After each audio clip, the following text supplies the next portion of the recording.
Bonjour à tous, j'espère que vous allez bien. Bienvenue dans cette nouvelle vidéo. Comme tous les dimanches, préparons notre semaine de training ensemble. J'ai pas mis les lunettes. Merde. Allez, hop. Voilà. Oh, c'est plus beau en jaune en tout cas. J'espère que vous allez bien et que vous avez passé une belle semaine. On a fait pas mal de contenu sur la chaîne. Merci à tous pour vos retours.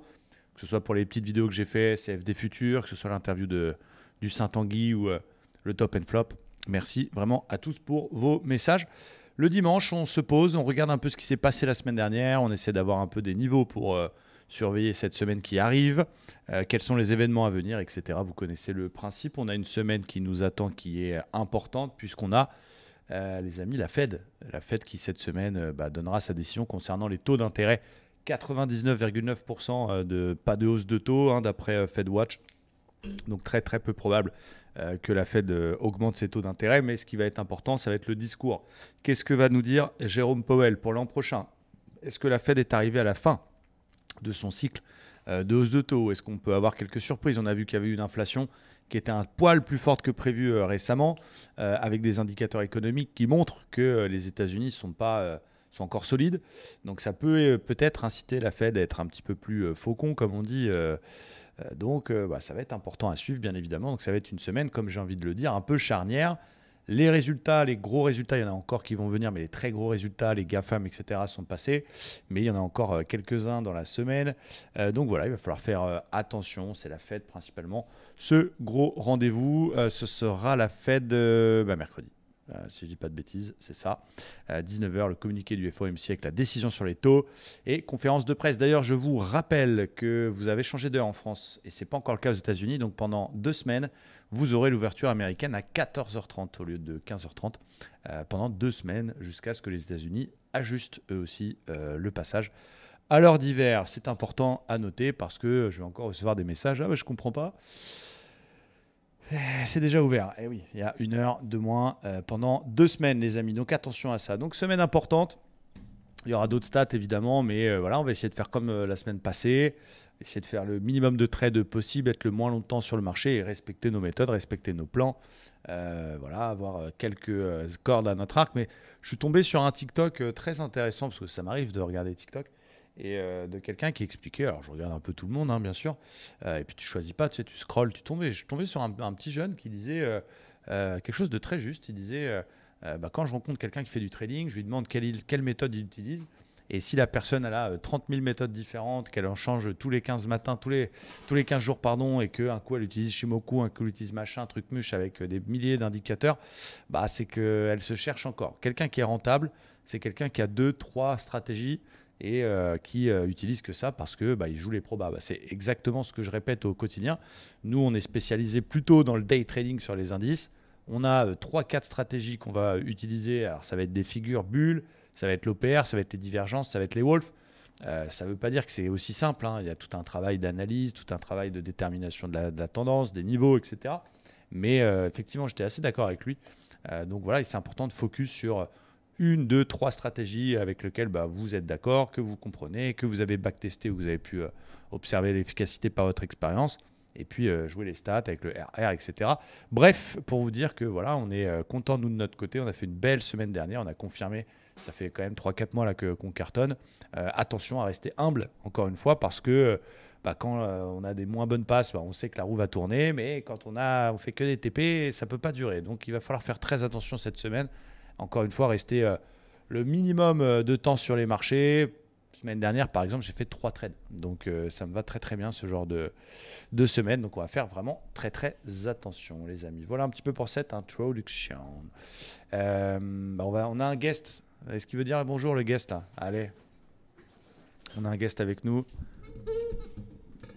Coucou à tout le monde. La caméra est ici. Coucou. T'as vu cette belle coupe de cheveux? Ah, magnifique. Qu'est-ce qu'il est beau, ce Valentin. C'est Valentin qui vous salue tous. D'ailleurs, on va très très certainement, on peut le dire, peut-être faire quelque chose sur la chaîne YouTube pour vous présenter un petit peu l'histoire de Valentin, qui est quand même un vrai personnage intéressant et important à connaître. Donc, on fera sûrement ça dans les prochains jours. Restez connectés. Côté indice, pour l'instant, on est dans des tendances baissières. Je vais évidemment faire mes analyses détaillées, mais c'est baissier, on va pas se mentir. Même un aveugle, même ma grand-mère, j'ai envie de dire, saurait qu'on est en tendance baissière. Sur le Standard & Poor's, il y avait cette belle ETE, on en avait parlé, c'était au mois de septembre. Cassure, pullback, c'est magnifique. Des plus bas de plus en plus bas. Un 61,8 majeur qui a été cassé. Une zone de polarité potentielle qui a été cassée.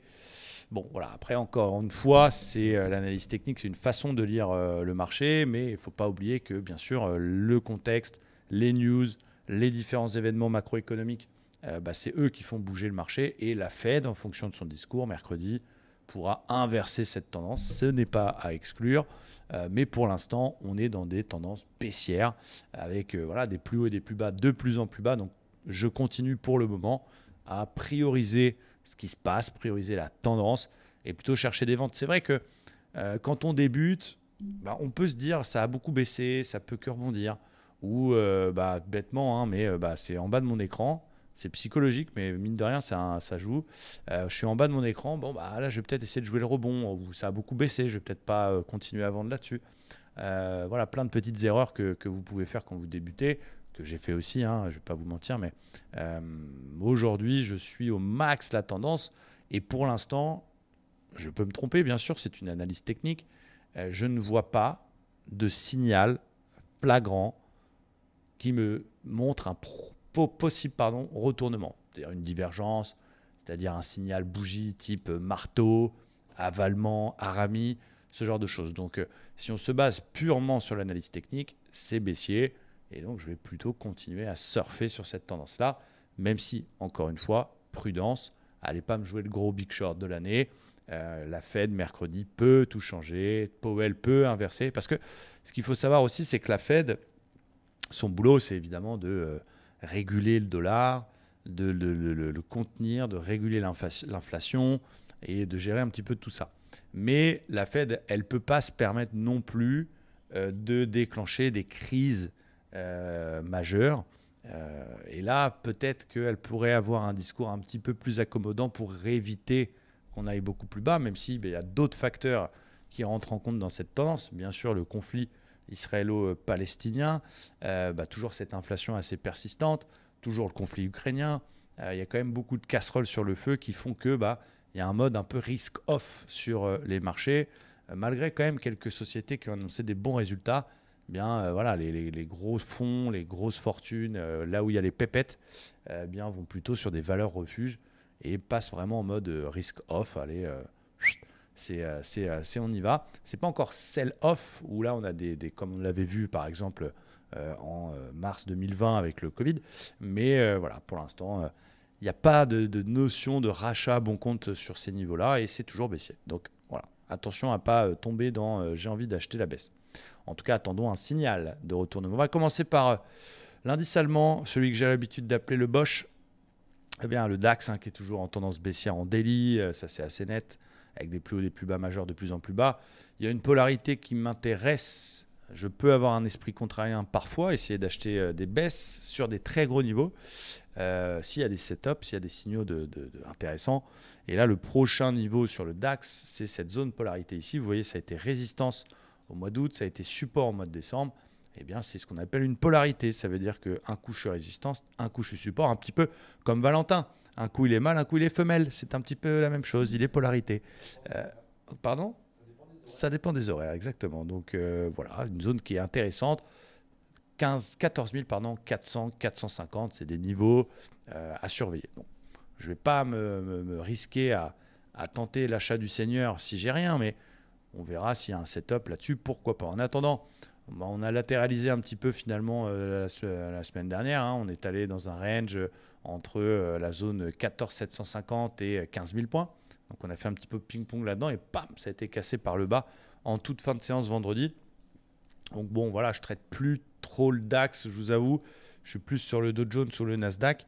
Mais mon plan, ça va être un petit peu le même que celui de vendredi finalement pour le début de semaine là. Ça va être plutôt des ventes. Donc j'avais dit vente si on casse le range par le bas. On va voir si on peut avoir une petite confirmation avec un pullback par exemple. Puis derrière, je recasse les plus bas, histoire de ne pas se faire avoir par une fausse cassure. En cas de rebond en début de semaine, on surveillera deux zones. Le petit plus haut ici, vers les 880 qui sera surveillé, et le haut du range. Alors ce sera un petit peu moins intéressant le haut de range parce que s'il va sur le haut du range, en fait, c'est qu'il casse son plus haut précédent. Donc c'est que la tendance se retourne. Donc il faudra faire attention, être très très vigilant. Et évidemment, on changera de fusil d'épaule. Dans deux cas, c'est soit j'ai un très beau signal, peut-être après la Fed, vers les 440, 430, soit avant de chercher cette zone parce que il n'a pas voulu baisser plus, on casse le range par le haut, au-dessus des 15 000. Donc pour l'instant, pas d'achat. On verra 14 400, on verra s'il casse 15 000. Et en attendant, plutôt des ventes sur petits rebonds avec surveillance du pullback du bas de range, surveillance du précédent plus haut et un extrême niveau vers les 15 000 si vraiment on y va et que j'ai un super signal. Donc évidemment, on affinera demain matin après l'open, voir un petit peu si on peut avoir d'autres infos. Mais voilà, pour l'instant, plutôt des ventes, en tout cas du côté du DAX, qu'on trade un peu moins. Côté Dow Jones, donc il est toujours dans son canal baissier, donc pareil, très marqué, avec des beaux points hauts, des beaux points bas de plus en plus bas. Il y avait une petite zone qui était intéressante, qui avait fait un peu de liquidité, volatilité, comme vous le dites, au mois de mars, mi-mars, ici, cette zone 32 650. Vous voyez, toutes ces mèches qu'on a juste là, ça montre que voilà, c'était une zone qui a été attaquée, qui a été importante, il s'est passé beaucoup de choses, il y a eu une belle accumulation dans ce niveau-là. Donc c'est un niveau que je mettais en surveillance très fort. Voilà, il a été cassé quand même vendredi, donc pour l'instant ça donne rien de très bon, mais vous voyez toutes ces mèches là, ça nous donne quand même une zone intéressante. Donc il n'a pas encore cassé le plus bas et les 32 260, donc il peut rester dans cette zone là. Et ça peut être un truc qui peut nous intéresser. Donc vous voyez, je vais faire ça et je vais le mettre un petit peu plus clair pour bien séparer les choses. Voilà. Vous voyez, toute cette zone des mèches, ça va être une zone que je vais surveiller. Donc, encore une fois, pas dans un esprit de absolument acheter la baisse, mais peut-être se dire, OK, c'est baissier, c'est une zone clé, je vais attendre qu'on pète cette zone pour continuer à vendre. Donc, on passe, on va dire, sous 32 200 pour arrondir. Ou alors, cette zone, peut-être qu'elle va me provoquer un petit rebond dîner. Et du coup, je vais plutôt essayer de profiter d'un rebond pour vendre à un meilleur prix, pour vendre un petit peu plus haut. Tant qu'il est dans son canal baissier, daily, moi je priorise les ventes. Si à un moment donné il en sort, on verra. Mais du coup, j'ai pas cette zone, elle me fait un peu flipper. Donc, vous voyez, on a un niveau ici qui a été support et cassé. Donc ça peut être un niveau intéressant à surveiller en cas de rebond. Et évidemment, ce haut de canal qui est peut-être un chouïa plus haut pour des ventes sur ce rebond technique. Donc laissez la zone faire son travail. Profitez d'un éventuel rebond tant qu'il ne casse pas le canal pour essayer de vendre idéalement vers 33 150. C'est une zone que j'aime bien. Et pourquoi pas petit haut de canal sur un excès, toujours en attendant des signaux, en attendant des setups. Et voilà, j'aime pas trop y aller one shot. Donc je combine un peu un setup assez simple en bougie, plus une zone identifiée pour essayer de trouver des points d'entrée. Et puis évidemment, en fonction du flux, on se décide l'après-midi de prendre tel ou tel trade. Donc je vais surveiller ça. Et là-dedans, on va faire attention parce que c'est vraiment une zone un peu piège. C'est trop baissier pour moi pour essayer d'acheter. Mais du coup, elle me fait un peu freiner les ventes, cette zone-là. Donc, il faudra attendre qu'on passe en dessous pour essayer de continuer les ventes tranquillement. Si jamais on pète ce niveau-là, il n'y a plus rien. Il n'y a plus de niveau avant les plus bas précédents, vers les 30 500. Donc, ça peut faire flipper, mais pourquoi pas, hein, tout est possible. Encore une fois, on connaît le contexte. Donc voilà, il ne faut pas avoir de biais. Et la bourse, elle peut tout faire. Elle peut aussi bien perdre 40% en 3 semaines, comme on l'a vu en 2020. Elle peut faire des nouveaux records historiques et puis jamais corriger. Elle peut reprendre 10% la semaine prochaine. Voilà, tout est possible et le marché a toujours raison. Donc c'est important de trader ce que l'on voit et pas ce que l'on veut ni ce que l'on pense. Donc attention à cette zone. Mais encore une fois, plutôt des ventes. Idéalement, j'aime bien les ventes sur rebond pour aller rechercher un petit peu d'élan sur cette zone 33 150 que je vais surveiller fort pour la semaine prochaine. Le haut de canal, et je le répète, attention à ce niveau-là, il faudra attendre qu'il casse pour continuer à vendre. Côté Nasdaq, c'est un petit peu plus baissier. Il a pris un petit peu plus cher. Il avait un peu surperformé la hausse, donc il en relâche un peu plus, c'est logique. Pareil, toujours baissier. Il y avait pareil une polarité qui était à surveiller intéressante qui aurait pu tenir ce niveau 14 350, mais qui visiblement a été cassé en fin de semaine. Finalement, il n'a même pas retracé la moitié. Donc, c'est rien de dramatique. Il a corrigé, mais il n'a même pas retracé 50% du dernier mouvement haussier qui a démarré, on va dire, début 2023. Donc, c'est une belle baisse, mais ce n'est pas la crise encore. On a une petite figure qui me plaît. Alors là, le flux est baissier, hein, vous le voyez. Je peux mettre l'indicateur LST pour vous montrer le flux, donc toujours plutôt prioriser les ventes en suivant ce flux. Petite accumulation dans un fanion que j'aime bien ces figures. Vous allez voir, je vais vous en montrer un autre sur l'euro-dollar par exemple. Mais tendance baissière, des plus hauts et des plus bas, de plus en plus bas, quelques petites phases de rebond à l'intérieur. Mais j'aime bien ce fanion, donc je vais surveiller ça pour ce début de semaine. Vous voyez, si par exemple on fait une sortie de ce fanion par le bas avec une petite confirmation de cassure du plus bas, je peux essayer de shorter avec l'objectif qui serait justement ces fameux 50%. Donc ça me plaît bien. Alors après, est-ce que ça va être aussi propre je ne sais pas, mais en tout cas, c'est quelque chose qui me plaît bien. Pas encore envie d'acheter, on verra peut-être, encore une fois avec la Fed, il se mettra à se retourner, sortir et casser le plus haut précédent. Et là, oui, on pourrait avoir un petit rebond un peu plus important. Mais voilà, c'est pas fait. Donc encore une fois, on ajustera nos plans lundi. Donc abonnez-vous bien à la chaîne puisque tous les jours, je vous poste les top and flop, les day trading roadmap. Tous les jours vers 11h30, je vous donne mes plans sur le Nasdaq, sur le Dow, sur le DAX. Donc c'est important de s'abonner, mettez la petite cloche pour avoir une alerte à chaque fois que je publie une nouvelle vidéo. Donc plutôt ce fanion à surveiller par le bas que j'aime bien. Et un fanion, qu'est-ce qu'on fait? On prend la hauteur de ce qu'on appelle le mât. Donc c'est l'entrée, dans le mouvement d'entrée dans ce fanion que l'on reporte qui nous donne un peu plus que ces 50%. Donc ça va être passionnant parce que c'est un peu qui tout double cette Fed et ne tradez pas les news, ne tradez pas les Fed, restez à l'écart, observez-les avec des popcorn ou des chips. Mais au-delà de ça, voilà, on a le droit de regarder, on a le droit d'être passionné d'économie, on a le droit d'être passionné de trading et de suivre ça avec attention. C'est un peu comme si c'était un PSGOM pour un footeux, vous voyez ce que je veux dire. Donc ça va être très très cool. Le gold 2000, de TAP 2000, il a tout pété. J'avais acheté le plus bas à 1835. Je me suis fait stopper pour un poil de sgeg, pour un point sur cette divergence. Mais qu'elle était belle, qu'il était beau ce signal. Et là, il a été chercher ce qu'on avait donné comme objectif, la zone un petit peu au-dessus des 2000, 2020 à peu près. Il va falloir surveiller fort ce pétrole, ce gold qui est toujours très haussier. Il y avait un énième point d'entrée dans les 1970 sur retour. Bon, pas envie de le shorter. C'est évidemment le conflit qui l'aide à pousser comme ça. Je vais quand même surveiller cette zone qui est un niveau important. On va quand même regarder ici ce qui peut se passer. Ça ne veut pas dire qu'encore une fois je vais y aller, mais je vais vous montrer un truc sur le pétrole. On avait une vague de Wolf la semaine dernière. C'était vendredi, pas celui-là mais l'autre.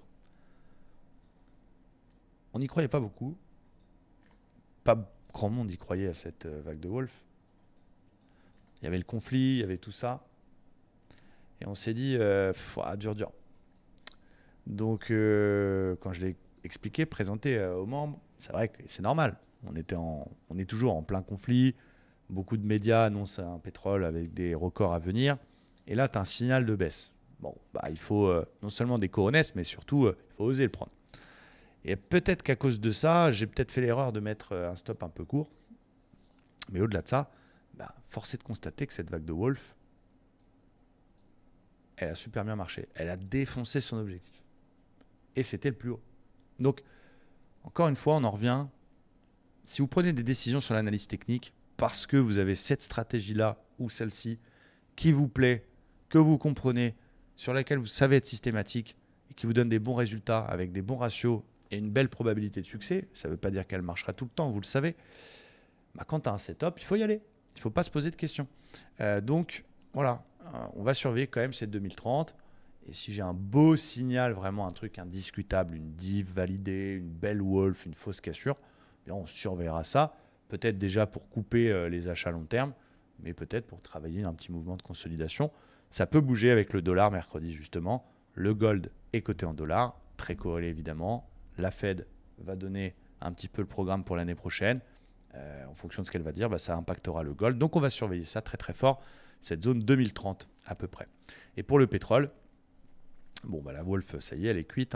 On est revenu dans une zone intéressante qui est un beau FVG 4 heures que vous voyez là et un support qui passe par pratiquement tous les points bas.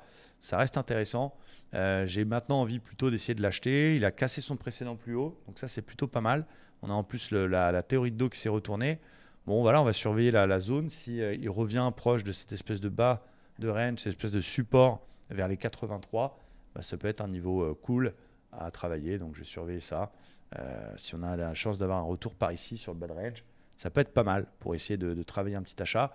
Et sinon, j'ai envie de dire, au pire, on a peut-être le 61,8 qui peut casser par le haut s'il n'y a pas de repli. Peut-être éventuellement pour un 61,8 tout 100%, en tout cas trouver un point d'entrée. Donc je vais plutôt essayer d'acheter le pétrole, je répète, soit au plus bas vers les 83, soit en cassure des 61,8, vraiment s'il n'y a pas de repli. Je serai un peu moins content, mais en tout cas, c'est ce que je vais surveiller très fort. Il est d'accord, Valentin? Ouais. Ah oui.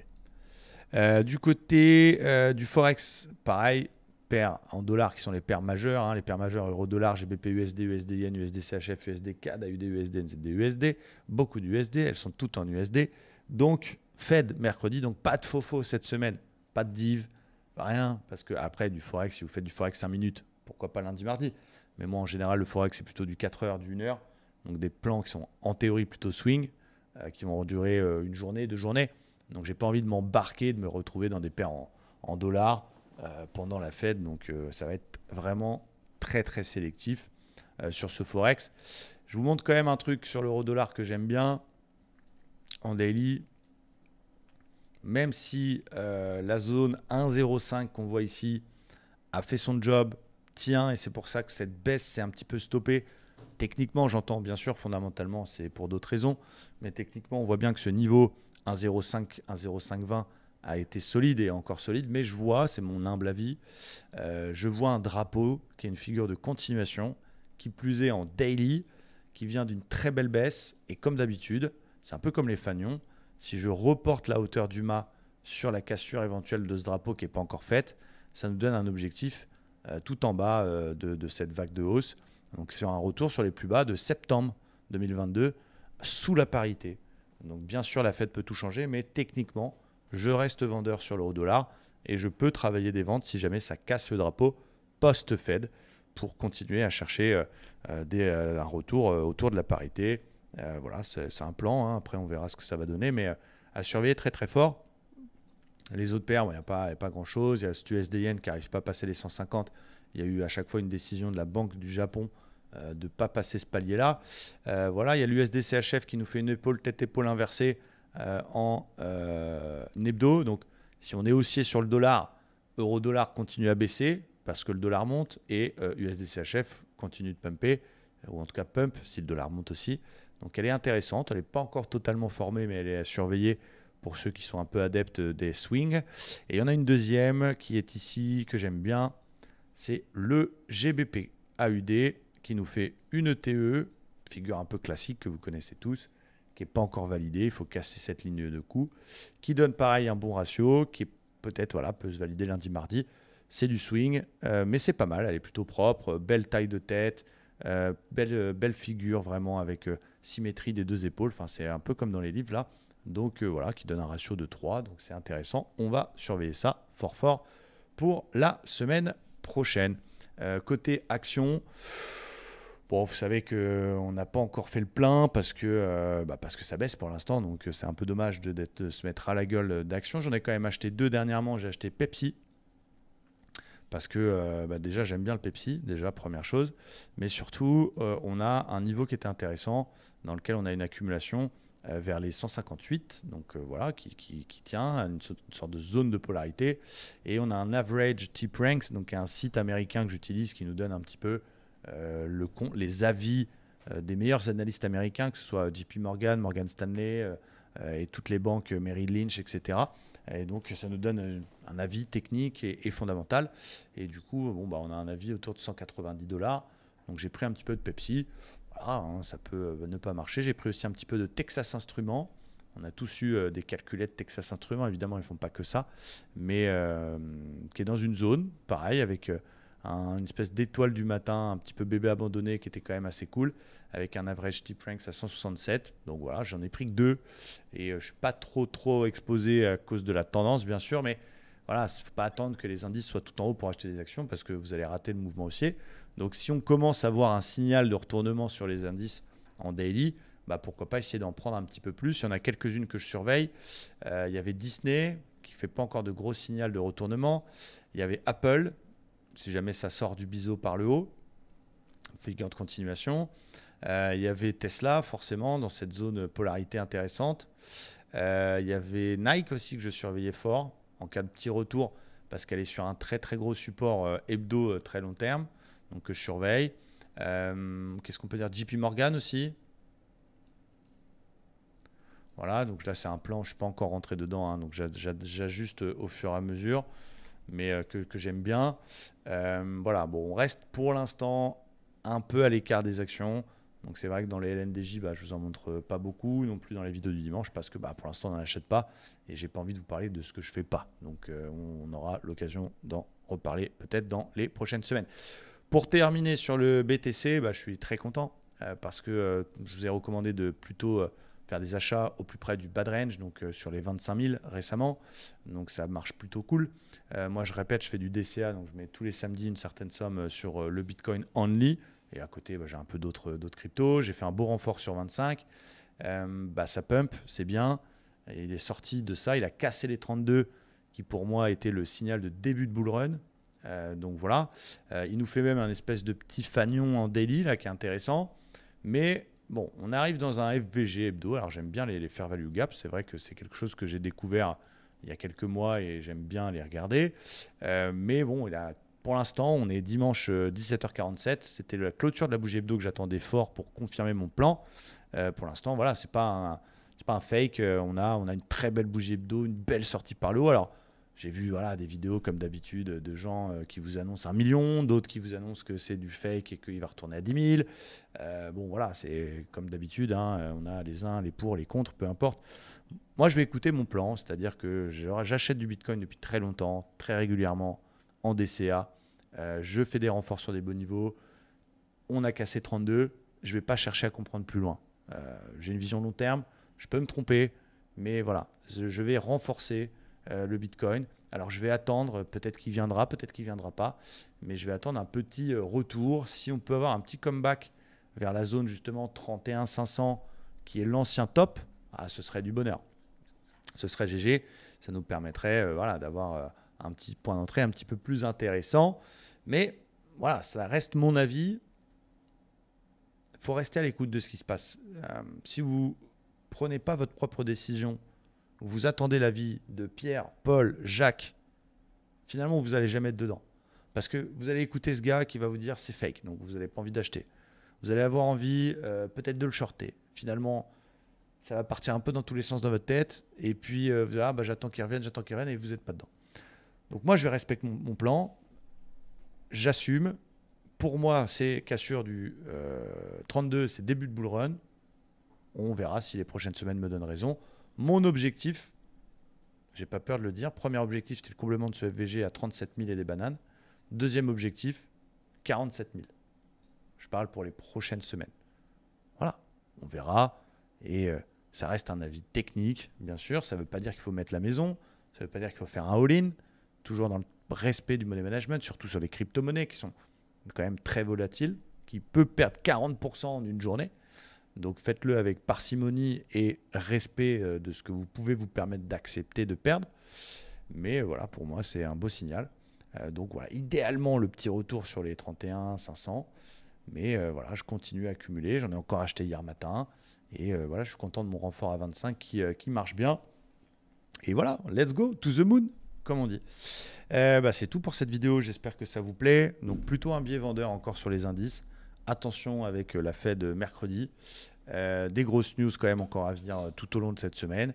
Et puis voilà, essayer d'être le minimum de temps possible sur le marché. Pas essayer de jouer au ninja, à essayer d'attraper le couteau qui tombe tant qu'il n'y a pas de signal de retournement pur. Mais on s'adaptera si on en voit. En tout cas, on sera là tous les jours sur YouTube. Donc merci à tous. Très très bon dimanche soir. Et puis je vous dis à demain matin. Ciao.